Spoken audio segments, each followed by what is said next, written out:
د هغې نه بعد سوال دی. یو ورور وایي چې زه چې کله سره زر علم نو دکان ته ټلیفون وکړم او هغه ته ووایم چې دومره سره ماله کېده،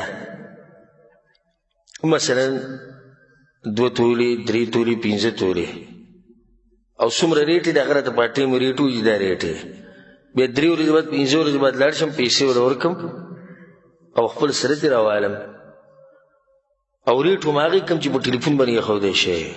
که دا کم شوی زیات شوی نو دا څه اثر په دغه ټیم کې نه لري، که نقصان یې ماته او که نقصان یې هغه ته.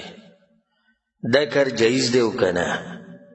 الجواب بالله التوفیق هغه دا دی چې سره زر په سرو زرو خرڅول، سپین زر په سپینو زرو خرڅول، دا به لازم چې دی نه یو شاني مقدار او لازم به لاس په لاسي.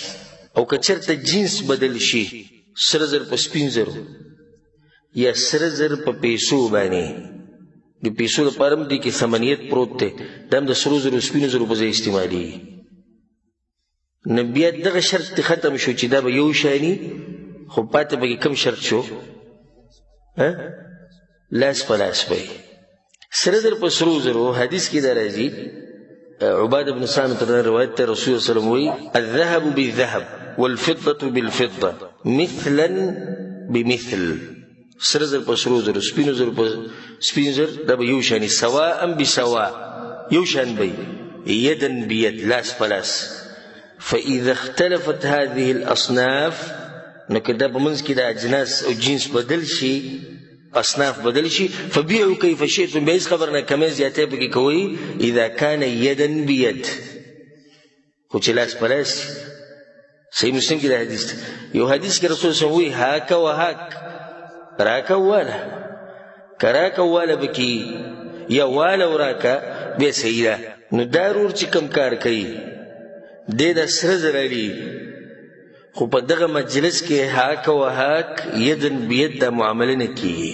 د دې دراسه دا معامله چې دا سودی ده، دا نه دی جایز.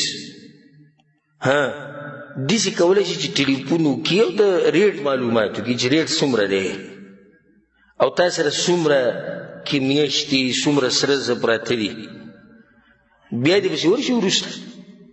خو چې کله ورغی او بیا سره علي نو هم ریټ به ګوره هغه یو وي کوم چې په هغه ټیم چلیږي.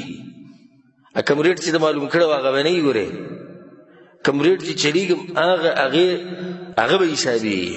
او دې سره فایدې لپاره دا خبره ساتئ، سره زر په قرضو خرڅول هم داسې مسله ده. لکه اوس 2 تولې سره ته زما نه علي، دا 2 تولې سره واله او پیسې بدله میاشت بعد در کوم، دا معامله صحیح ده؟ ولې نه صحیح؟ لاس په لاس نه ده. جنس بدل دی، کمې زیاتې کوئ هېڅ خبره نه، خو لاس په لاس نه ده. ډیزګلاج نه به کوي چې دا به لاس په لاس شي. دغه شان د صرف مسله ده.